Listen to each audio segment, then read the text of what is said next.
Hi, everyone. Welcome to the webinar. We are so excited to have you here with us, and I apologize for the delay in getting started. We had a little technical difficulties on the back end, which is so unfortunately common with computers. I'm really excited to introduce Debbi Lashbrook. I'm sure many of you have been to her webinars before. She's our embroidery software expert, and she's here today to show you how to create in-hoop projects using software. Now, a few housekeeping items. If you have questions, feel free to pop them into the Q&A box. If there's a good place to ask them, I will ask Debbi. And if not, we'll do the questions at the end. If you are having technical challenges, like you can't hear very well, or it's getting static here or whatever, the best thing to do is just pop off, close GoToWebinar down, and then come back in. If you have issues, we'll also be sure to upload the recording to YouTube later today. So thank you so much for being here. We hope you have a great time, and I'm going to turn it over to Debbi. Thank you, Heather, and welcome everyone. Today's project is called Creating Projects in the Hoop, and this happens to be an art canvas project. And there are lots of different things that you can create in the hoop. Before we get started, I'm going to show you some of the different projects that have been created by different educators, just to kind of inspire you. And then we'll get on to the lesson. I'll come back with my PowerPoint so you can see how I put together the project. The thing that I like about in the hoop projects, usually they can be created mostly within the hoop, and there's very little sewing involved. And as you know, or maybe you don't know, but when you create a project in the software, your lines are very precise. The grid quilting that you see in this project, the lines are parallel. You can get it exactly the way you want it, and then let the embroidery machine do all the work from that point on. So this first project is an old project of mine. I created this, I think it was in version 6 software, and it features echo quilting in the hoop. It was done with the ripple fill, and it did have a zipper in it. The zipper was attached in the hoop. And in this project, it was a larger project than what I'm going to show you today. So the front was stitched in one hoop, the back was stitched in the other, and then they were stitched together in the final stitching of the design. So this project was totally completed in the hoop. Another project is a business card holder. This features monogramming as well as decorative stitches along each side. This did require some stitching with the sewing machine, and it was stitching right along each edge of the project after it was finished in the hoop. I just want to remind you that you have many pre-programmed decorative stitches that you can use. And again, when they're applied in the software, everything is perfect. They're perfectly aligned, and it's quick and easy to do any project with decorative stitches. Another project that you can do is quilting in the hoop. And this project features quilting, monogramming, as well as buttonholes. This was a previous webinar that should still be on the website. This featured cork the edges were butted up together and then stitched together with decorative stitches. This sleep mask was also done in the hoop, and it features the fringe embroidery. And this is a coaster project, and in this case, the project did not have to be turned inside out. There was no front and back. It was all created, and it was finished with a satin stitch around the edges. So this is another option for finishing off your in the hoop projects. Another coaster project, a little bit different, but it was still decorated with decorative stitches and then finished with the satin stitch outline around the edge. And then it was cut out with the cutwork tool. This scissor holder was created by Sarah Caldwell in Switzerland. And here it's a project with lettering added and decorative stitches. And the finishing here was done on the sewing machine, just a stitching line along the edge to finish off the scissor holder. Now this drawstring bag is a multi-hoop project. It was all done in the hoop except for the serged edge you see around the top. But all the decorative stitches, all this design, the decorative stitching around it was done in the circle was all done in the hoop. Another in the hoop project, an eyeglass case that was done with the cutwork tool. And this project did require some stitching along each of the edge to finish off this project. And then a napkin ring, again, the cutwork tool was used and a pinked edge was created around the napkin ring. This didn't require finishing because felt was used to create the napkin ring. And then another zippered pouch. Again, the zipper was attached in the hoop. This project featured quilting as well as decorative stitches to decorate the bag. Another pouch, in this case, the front was decorated, the back was decorated, and then the two pieces were butted together and stitched with a zigzag stitch around the edge. And then again, another quilting project. Here the quilting was done through the front, the batting, as well as the backing. And then the backing was trimmed and folded over to finish off the binding on this candle mat.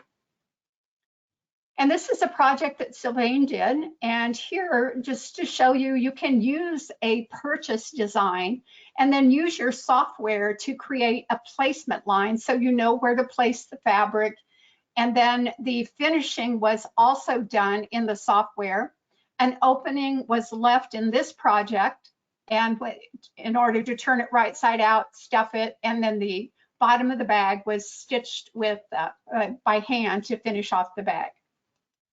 And another project by Sylvain, this was done with the cork again, so there was no worry about the project raveling.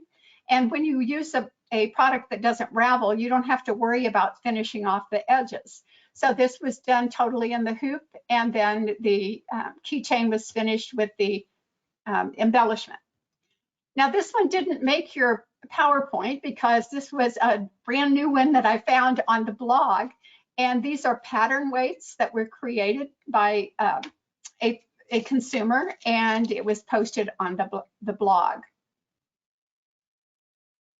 When you create an in the hoop project, generally you're going to need a placement line. And this placement line tells you where to place your fabric so that you can make sure that every decorative element is added exactly where it needs to be.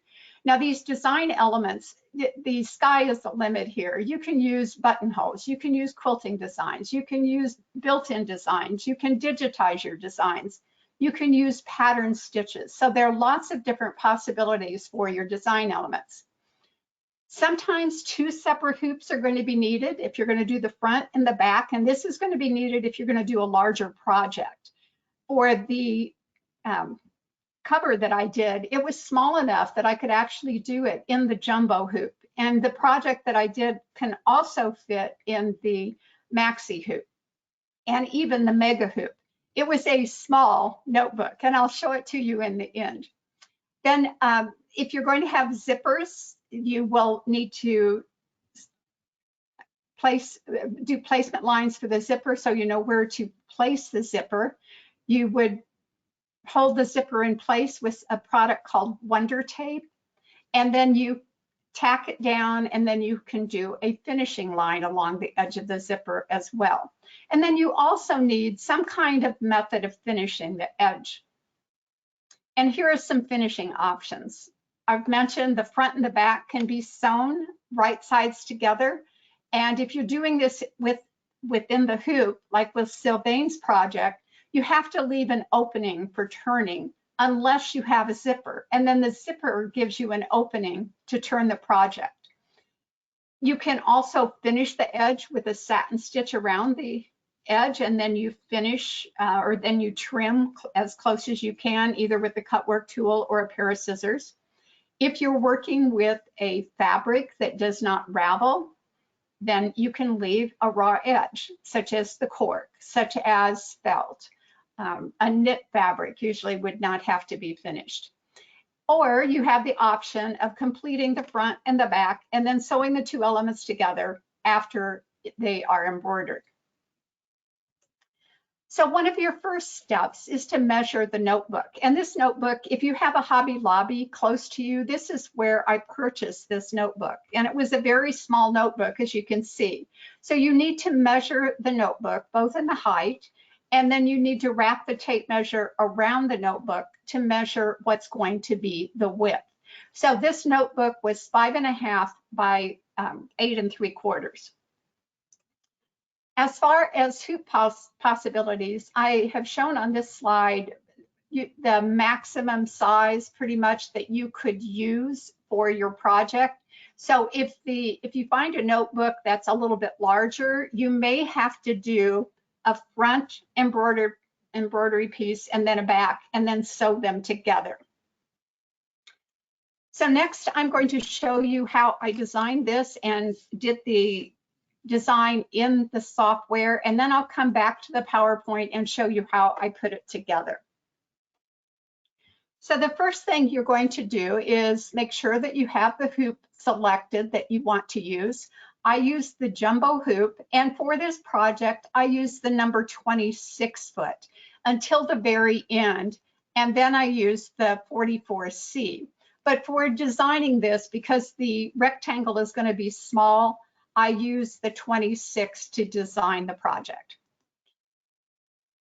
Then we're going to rotate the hoop, and to rotate a hoop, you'll go to the multi-hooping toolbox, you'll select the rectangle and click on rotate left twice, and it's just easier to work with it so that you don't have to turn your head or crook your head to see the words when you're typing in the words.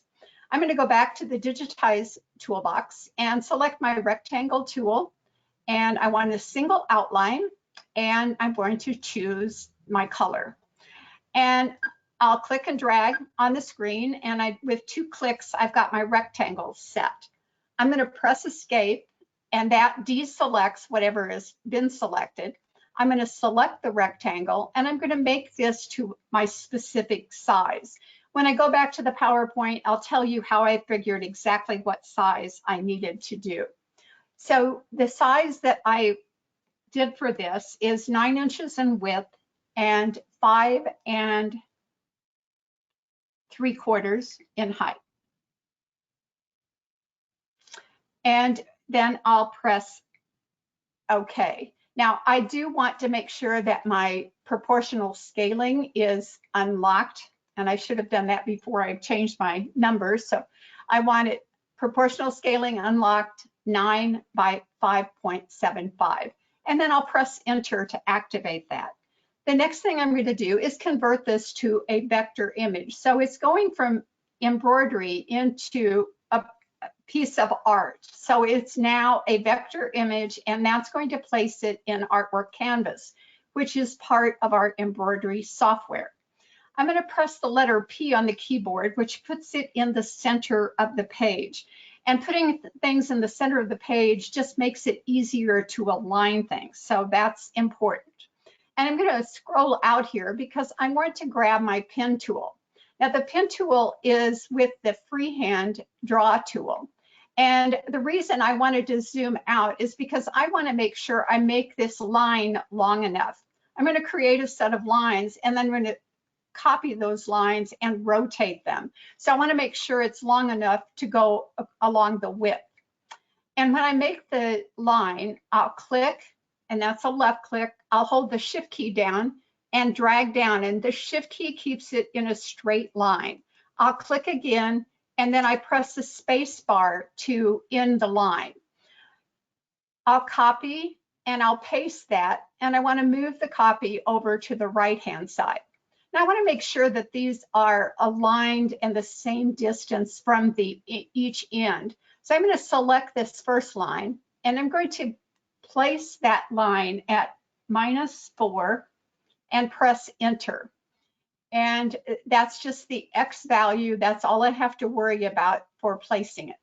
I'll select the line on the right, and I want to change this to a +4. and I'll press enter. Now I want to make sure I don't accidentally select this rectangle. So I'm going to select it and I'm going to right click and I'll lock the object. That way I cannot accidentally select it and move it. The next thing I want to do is use the blend tool, and the blend will, I'll click on that one line and drag it across to the other line. And sometimes it takes more than one try because it takes a while to get those lines activated. There they are. So just be patient with that. If it doesn't work the first time, just do it again. So I've got my blend. Now, in order to rotate these, you can see that they are selected, but I have no rotate in the property bar. And the property bar is the second row of tools. In order to get rotate, I have to break this group apart. So I'm going to right click and select break blend group apart. And I'm also going to right click and ungroup.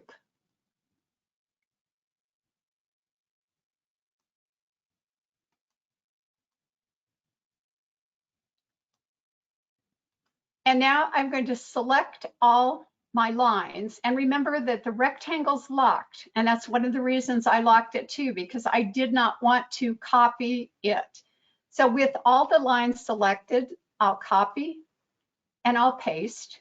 And then I'm going to rotate that group of lines 90 degrees and press enter. Now, while they are selected, you want to make sure and check your X value because you want it at 0. And that way you know that your lines are aligned in the vertical direction as well as the, that we did align them in the vertical direction. We want to align them in the horizontal direction. So if the X value is 0, you're good to go. After we have rotated, we're going to take the virtual segment delete key, and this is with the crop tool. It's this third icon, and this is a magical tool. All I have to do is drag across all these lines, and it's going to delete anything that is outside of my rectangle.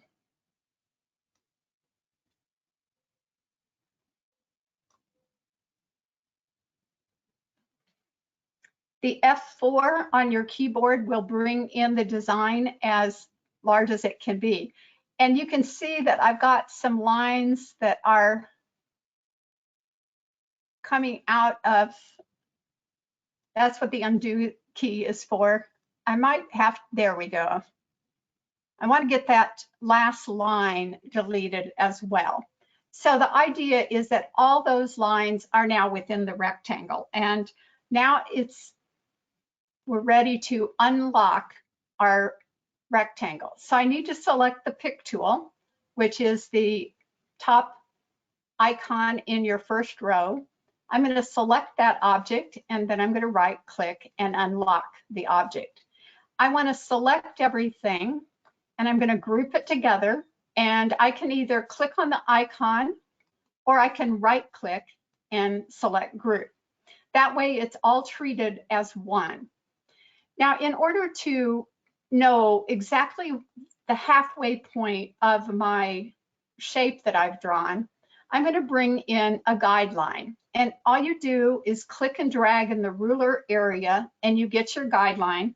If I press P, it puts it in the center of the page. I'm going to do the same thing with my vertical line, and I'll press P to put that in the center of the page. So what this does is it shows me where the notebook is going to, the cover is going to turn around or wrap around the notebook. So I know where to place my diamond shape. I'm going to create a diamond shape, and this will be used to remove any guideline or any of the stitching that's underneath the rectangle. Now to do this, diamond shape, the 2-point line, which is part of Corel, is a good object or a good icon to choose to do this. However, it's not available in Artwork Canvas. So I'm going to have to access our Corel tools. And we can do that quite easily. I'll come up here in the property bar and right-click in the gray area. And I want to check the toolbox. And what this does is it places all Corel Draw SE icons on our screen in Artwork Canvas. And the 2-point line is housed with the freehand draw tool. So I'm going to click on the 2-point line, and this basically is an easy way to draw straight lines. When I rest my cursor on an intersection, you see the word intersection by my green dot. And I'm going to draw from one intersection up to another, and I want it 4 grids tall. And then I can click on that node and go 4 more grids over. And then I'll continue to draw from the node and then draw from that node.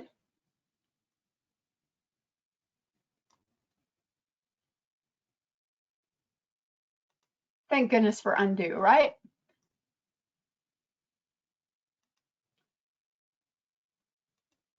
If that happens to you, I'm grabbing the shape tool and making that stretch down to the intersection. Now I can zoom back out and I'll grab my 2-point line again. And again, draw from node to node. And then fill it with some color. Now, I don't want my diamond shape that shape. So now I'm going to reshape it, and I'll do that by selecting the pick tool. And if you hold down the shift key, it will draw from center out. And I'm just going to reshape this diamond shape to be the shape that I want. And I can move this rectangle. If I want it in the vertical center, I can bring it down. And I brought mine just a little bit up off the horizontal center line. So you get the diamond shape kind of situated where you want. If you do need to reshape the height, again, hold down the shift key. That keeps it resizing from the center. Get it situated. You need a minimum of 4 grids in order to get the sew something, have enough space for this sew something. Now, once you get that placed, you're ready to convert this to embroidery, but we first need to unlock everything. So, and I don't think I ever locked my grid, so I don't have to unlock it. I think in the directions I had you lock it. So if you don't unlock it and don't move it, you're all set to convert this. Now I'm going to select this and I will convert it to embroidery. And what that filled in object does is it is eliminating all the stitching behind this object. So, but I don't need it now, so I'm going to select it and I'm going to press delete.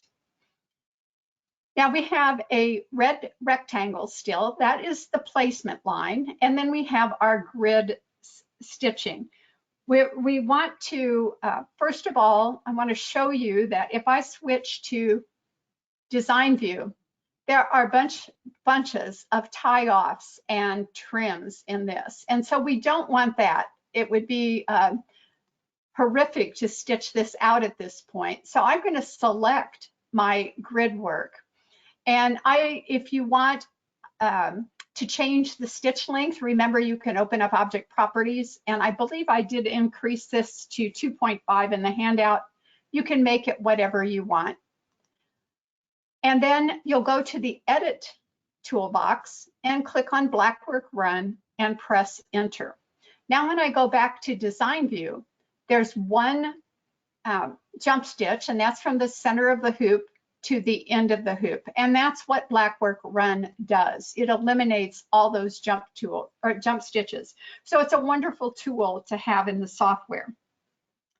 Now I want to select the rectangle and I want to make a copy of it, and I'm going to paste it, and I'm going to choose a contrast color, and then I'll click on Move to Start. So our green line is now the placement line. The red rectangle that you see is the tack down, and this is what's going to hold the cover in place before it is grid quilted. Now I want to do a satin stitch around the diamond shape. Now I cannot click easily on the diamond shape that's over here unless I either click on Show Objects, and it's not even showing here. So in order to select that diamond shape, and I'm going to have to break this apart in order to select the diamond shape.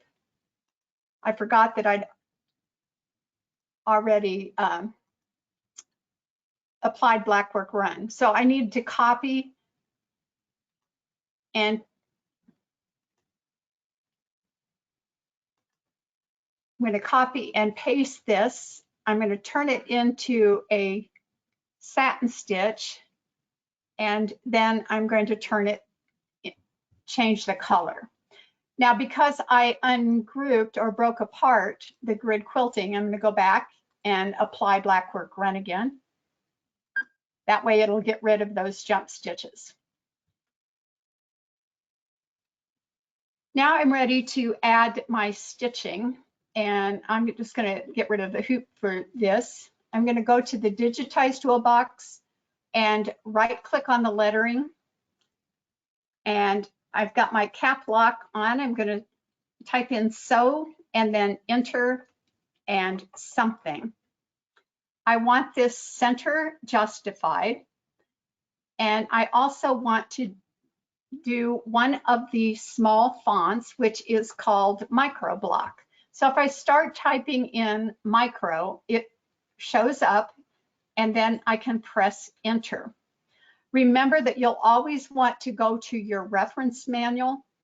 If you are not sure of the size limitations, you can always go to the appendices and glossary, open up that, go to your embroidery fonts, click on small fonts, and it is going to give you the size range for your for any font, but the micro block is what we're using. So the minimum is 0.2 up to a 4. I used 0.25. So I'm going to swipe across the height and enter 0.25 and press OK, and then click on the screen to generate the lettering. With it selected, I'll hold down the Control key and select the satin stitch around the diamond shape, and I'll go to the Arrange toolbox, and I'm going to try Align Centers, but you can see that it doesn't look right. So if I deselect, and now that it's centered vertically, but I can select this and move it up. And the reason it has to be done this way is because the word something is so much longer than the so. So if you're using words that are more equal in size, you might be able to use Align Centers, but I think it looked better to change the lettering this way. Then I also wanted to add an outline stitching around the satin stitch. I just think sometimes it finishes off the satin stitch. And to do that, select the line. I'll go to my Edit toolbox, Outlines and Offsets. I want to make sure Object Outlines is checked, Offset Outlines is unchecked.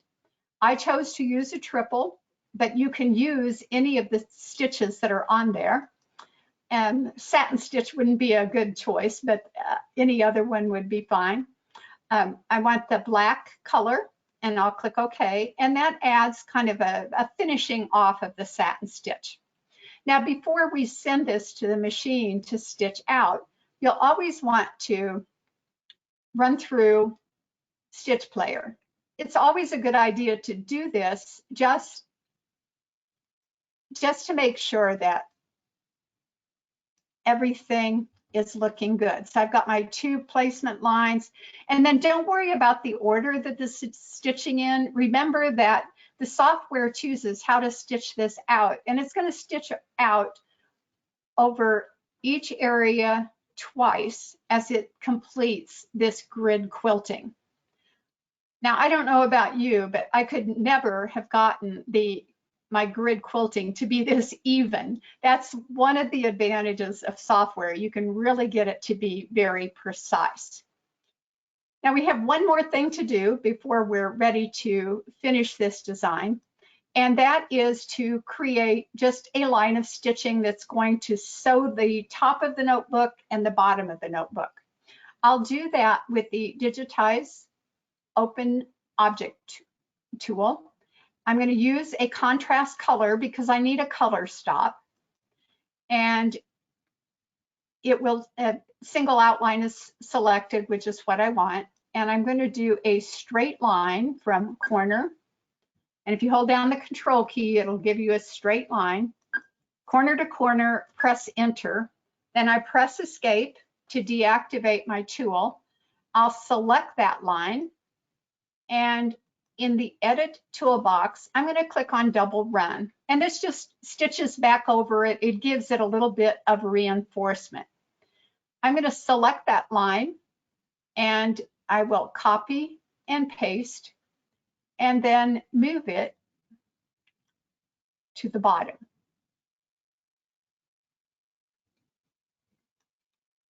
And then you'll want to zoom in because you want this right over the previous stitching. And that one's okay too. Now, it's always a good idea too to look at your color film to see if you can make this stitch more efficiently. So I can move my red lettering up to stitch right after my satin stitches. The black stitching needs to happen after the red, and of course the lines of stitching across the top and bottom have to stitch at the very end. So I've got my placement line, my tack down line that's going to hold the cover in place while the grid quilting goes on, then the satin stitches going around with the lettering, the decorative stitch or the kind of the edge stitch around the satin stitch, and then the 2 lines to sew the project all together. So these last 2 lines that I added, that's what's going to complete the project. So we're done with our project. Now to go back to the PowerPoint so you can learn how to put this together. This gives you calculations for how I came up with the size to cut my pieces. And these are also in the handout. So you want to have a little bit of ease for the notebook to wrap around the cover. So I added 1/4 inch ease. And then the turn back allowance, and I'll hold up the project in a little bit so you can see how I turn back the edges, and that's what the flap of the notebook is going to stick in. And so I wanted about 1 3/4 inches on each side. So that's how I came up with the turn back allowance. The height, the seam allowance is just, I didn't want just 1/4 inch because I wanted to make sure that I had some fudge factor, and that's why I added the generous seam allowances. Those can always be trimmed away. The batting then just had the ease allowance in it, and then the inner lining had 1 inch subtracted from it because I didn't want it to go all the way to the edge of the notebook cover. So that's the cutting dimension. Then I want a hoop stabilizer, and I used a tearaway stabilizer, and it didn't take a very heavy. I think I used a lightweight tearaway, as a matter of fact.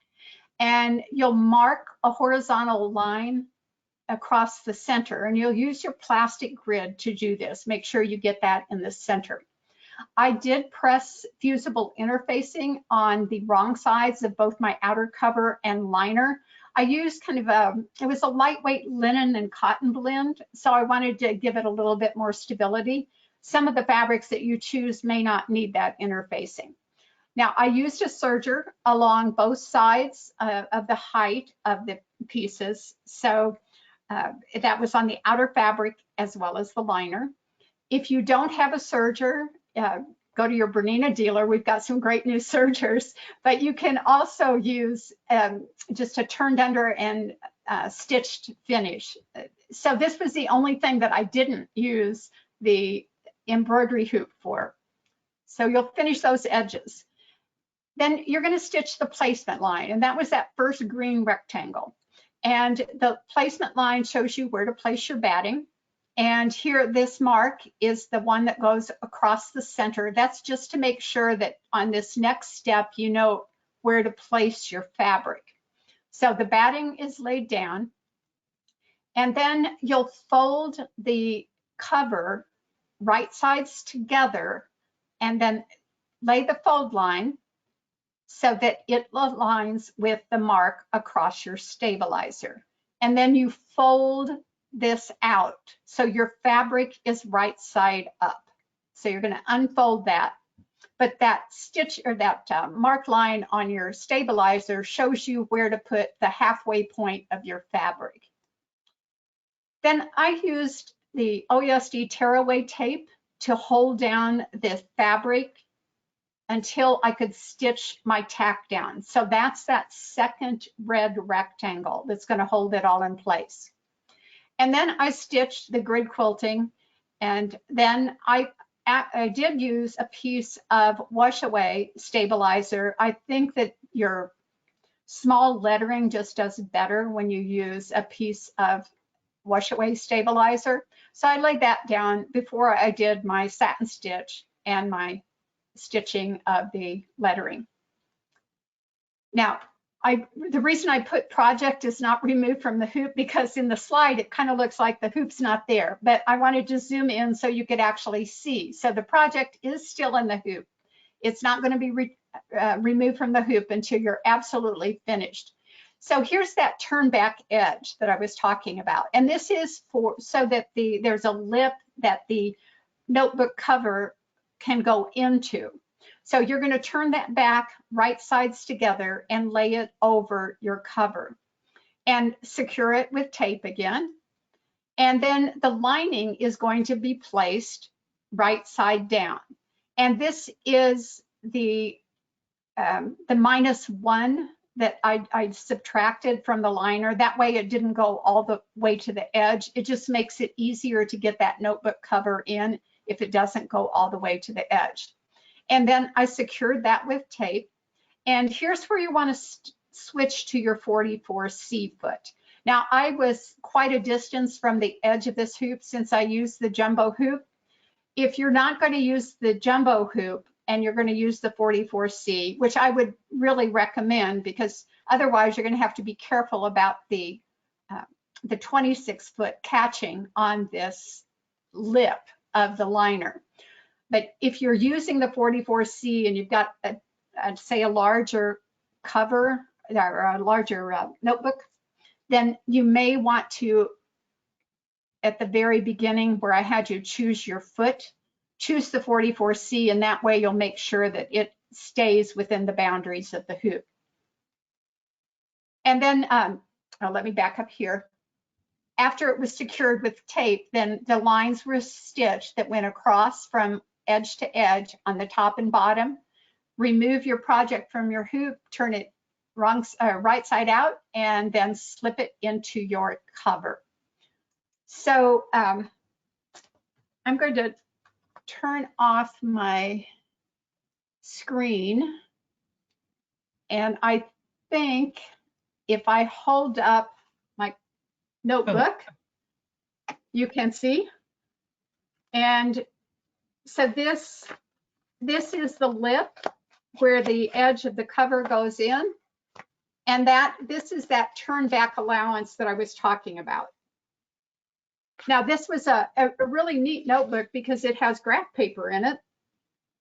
I found it at Hobby Lobby, and it was small and perfect enough to do this project totally within the hoop. So Heather, I'm ready for questions. All right, great, thank you. So in the beginning of your presentation, you had a number of projects. Are those available on the website? Where do people find those? Okay, oh, Heather, you're a good one to talk to about this. I had the same question this morning. Some of the projects are from clubs, from old clubs. So these are the software clubs that were at dealerships. And dealers pay for these, so I don't know about sending those projects out. Some of the others I do have handouts for. They were old webinars. Some of those are on the website still. If you will let me know which projects you might be interested in, or Heather, we can talk and see. Yeah. I don't know what the policy is about old clubs. So that's what we'd have to find out. I'm not sure either. So we will find out, and we will send a note to everyone who attended on if we're able to share those or not. So we'll make that commitment. Sound good? Now the business card holder, that is a project that was done independently of webinar, or not webinars. It wasn't done on a webinar, but it wasn't a club. I know I can send that one, but yeah, Heather and I'll talk, and we'll figure out what we can do. Okay. The next question is, can the diamond shape be edited once the project is converted? You would want to do undo. The reason that you don't want to edit it after you convert it is because that will mess up your remove overlaps. So just if you would go into the software and just undo and then edit it in Artwork Canvas. By the way, I did get a question this morning too, and somebody was saying, how do you learn Artwork Canvas? And they said, are there any classes? And for those of you who may be not familiar with our online classes, I do offer 2 classes in Artwork Canvas. One is an introduction to Artwork Canvas, and then there's Artwork Canvas Exploration. So if you go to the website and click on Learn and Create and go to the Creative Center, it lists online classes that you can enroll in. Yeah, and we are also getting ready for our fall schedule. Debbie and I have been emailing back and forth about that. Yes. So those dates will be coming out in the next month or two, so be sure to be on the lookout. All right, next question. Can you just show briefly, maybe on the software, how to access the speed controls when they launch the stitch player? Like, how do they get to, Sure. to appear like you do? Okay, so with Stitch Player, to speed it up, it's just this arrow that you can move to the right. If you need to slow it down, you move it to the left. So that's the speed control of the Stitch Player. And those appear when you hit that Stitch Player button. I'm sorry. Those appear when you hit that Stitch Player button. Yes, yes. And okay. If you click on it, the Stitch Player closes as well. So when you click on it, your Stitch Player usually appears as the 3rd row of icons. Great, thank you. So just a comment, someone's like, thank you so much. I am very excited to learn more about the software. Time to learn. So she's very excited. Someone, also another comment, I can't wait to try this out. I've been wanting to try digitizing and hoop projects with my software 8. This is a perfect lesson. So thank you, Troy. Mary wanted to know, where is the crop tool? Okay, well, we have 2 crop tools. One is in the, let me turn this off here. One of them is in the auto digitize toolbox. So if you're working with a picture in the embroidery canvas, you don't have to go to Artwork Canvas to access crop. But if you are in Artwork Canvas, the crop tool is combined with the eraser tool and the knife tool and the segment delete tool. So it's this first tool, and that's usually the one that's visible.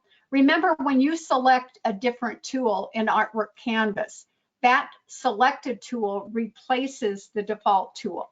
So it gets a little confusing if you're used to having the one tool there visible, and then you select another one and you can't find that old tool. So it's a good idea to kind of study the icons to know what they're grouped with. But the crop tool is usually the visible tool of the combination of crop, knife, segment delete, and eraser. Great, thank you. And just so you guys know, you can download copies of our mastery books off BERNINA.com. And Debbie wrote those mastery books, and it lists all the icons in there, so you can that can help you memorize them. Mary wants to know if she can do this with her V7 software. Let's see. You would not have the virtual segment delete in V7. I don't, well, yeah, I'm pretty sure in V7 you wouldn't. Let me just open it up and I'll tell you. You would have to make sure that you draw your lines to a specific size. So you could do it. It's just that the virtual segment delete key makes it easy to get rid of all those excess lines. I think we got the virtual segment delete key with, yeah, see, it's not available. You only have crop and eraser.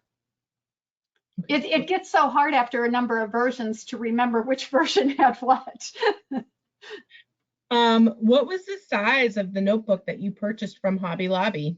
Okay, it was actually, I said 5 3/4, but it was 5 1/2 height, and then 8 and I think 8 1/2 when it was flat, and probably you can't see it, or it's very small anyway. So if I turn this off, you can see it again. So it's really a tiny notebook, perfect for carrying in your purse. Can you remind us what hoop you used with that? I used the jumbo hoop. It would have fit in the maxi hoop as well as the mega hoop. And that's where that slide that is on your handout. And by the way, your handouts were available for download or on the panel, on your GoToWebinar panel. But if for some reason you did not get them downloaded, you can, they will be posted on the website. So let me bring this up again. And that's why I put this slide in here, because it's going to tell you about the maximum size of stitching that you could do in each of the different hoops.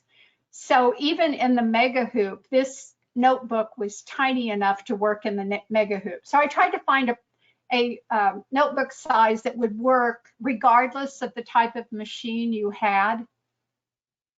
Great, thank you, Debbie. Someone commented, I want to do this with leather binding. I think I can basically do the same. What do you think, Debbie? Do you think you can apply this to a leather binding? Yeah, you wouldn't want to have a real thick leather, but certainly a nice supple leather, you should be able to embroider on it fine.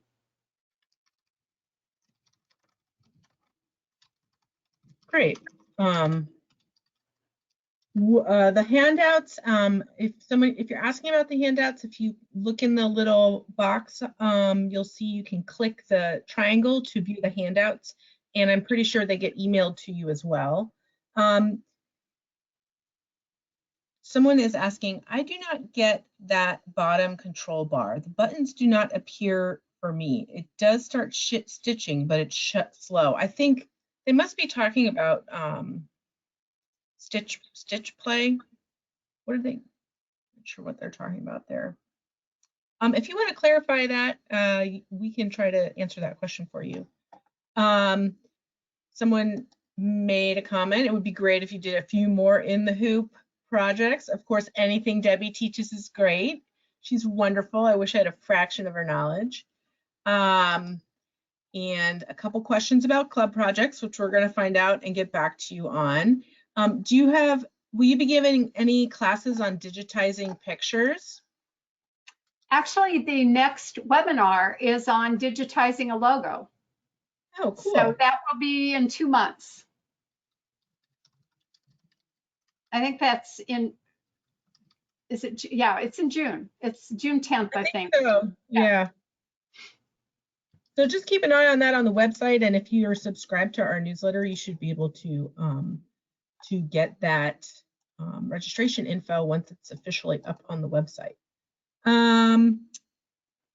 Another person said they can't download handouts. I am not sure if you click the handouts area, you should be able to right click on them. Yeah. And if I show, I don't think my, oh, I know how I can get it to show though. I'm going to do a screen capture and then it will show. Oh yeah, there you go. So you can see there, Debbie. Okay, so right here's where you can see my screen capture, right? Oops. Yes. Okay, so here are the handouts. And I think all you have to do is click on each one of those to download them. Yeah, you click on them and they'll probably open in your browser, and then there should be an option in your browser where you right click on it, probably can download it. So that should work. And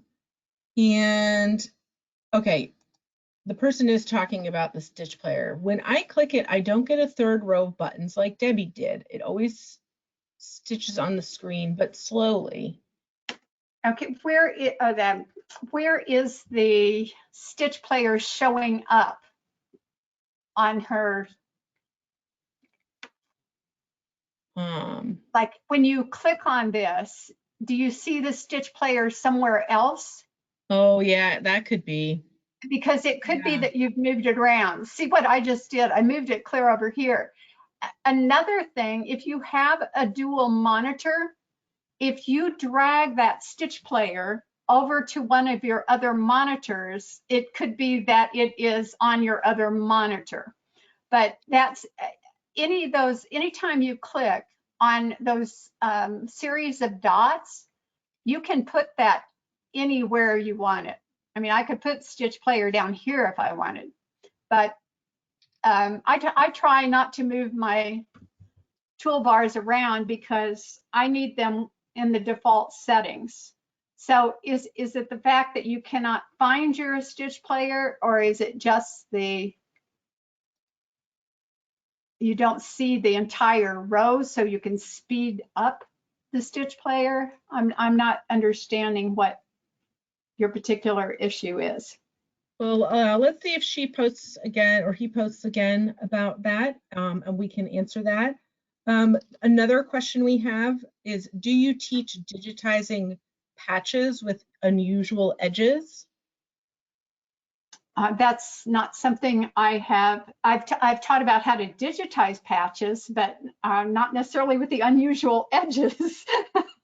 But and by the way, anytime you have a suggestion for something you would like to see in the webinar, after working the software for so many years, I run out of ideas. I welcome suggestions for ideas of what you'd like to see. So just email me, and my email address is D.Lashbrook, my first initial, last name at BERNINAUSA.com. So you can email me with your ideas and suggestions. Okay, great. And then, so the person did respond. Oh, it did go to another monitor, their stitch player. That has been bugging me for days. Thank you. I did not mean to move it. So it must have been I'm glad you found it. Wonderful. And then, can you just demonstrate how you moved it again? Another person is asking about how it moved. Okay, so the dots in front of any one of these toolbars, when you rest your cursor on those series of dots, it gives you a 4-position arrow, and that's the move arrow. And you can move it wherever you want it. I could float it on my design screen, for example. If I wanted to go back where it was, all I have to do is double click on the title bar and it will go back. So if I don't like my travel bar here, for example, if I want it down here, I can move it. Now, I don't have a title bar now, but I do when I bring it on the design screen. And then when I double click, it's going to go back to the last position where it was. So to get it where it needs to go, I need to drag it and bring it back up. And you just keep your left mouse button down until you get it back in place. And then you can release your mouse and it will go back. So you click pretty much on those little dots on the far left all side these of dots. the toolbar. And so those will let you move around any toolbar. Okay, great. Thank you so much, Debbie. I hope that helps them out. One person has a question. What order should they stitch this out? With the order that you're seeing the design, the way it was designed, where I've got a placement line, a tack down, the grid quilting, then the satin stitch and the lettering, then the lines, the triple stitch around the diamond shape, and then the 2 rows to finish off the project. So the order that we finalize the design in is the order it will stitch out. Okay, we have another question. When do you save the designs along the digitizing process? You know, you really should save it every once in a while you're working on a project. That's one of my bad habits. I don't save it till the end. And the only reason that the software does have an automatic backup. So if my computer would have crashed, and it has during a webinar before, but if my computer would have crashed, there would have been a backup file. However, the backup file might not have gotten to the same point where I was. So it's always a good idea to do a save as and save it every once in a while, especially, and you need to remind me that when I'm doing the logo webinar, because especially with the webinar, you want to save it frequently, because that way you don't have to go back and repeat every step that you've already done. Yeah, this person is saying, I never want to lose parts of the design in case I have to go back and collect the previous step. And then someone asked, where can we find Debbie's previous lessons? So we have all of Debbie's recorded stuff up on YouTube. And it's also on our website under Learn and Create recorded webinars. So you can look there. Just a little heads up. We had some of our older webinars. They were on a different platform, not YouTube, and we are working over the next 2 weeks to convert those all over to YouTube. So just an FYI, everyone. So it might look a little light, but it's going to increase. And then remember that I have short videos that cover how to work with different components in the software. They're not project oriented. They're more how to work in the software. And they're over 230 videos just on different parts of the software. So those can be accessed as well. Great. And then someone said, I did not see what you chose for the triangle before the lettering, the fill for the triangle. I think she means. Oh, that was just, it wasn't a fill. It was actually a satin outline. So I've got my cursor, the green dot is resting on what I chose. So it's an outline stitch. It's not a fill, but it is a satin stitch. Great. And on the handout, the icons that I touched are on the handout next to the instructions. So if you miss where I clicked, it will be on the handout. And you can always review the webinar as well once it's posted on the website. Yeah, you can definitely watch this again. Do we have any other questions? If there's any last minute questions, we'll take the final ones right now. But I think that's pretty much it.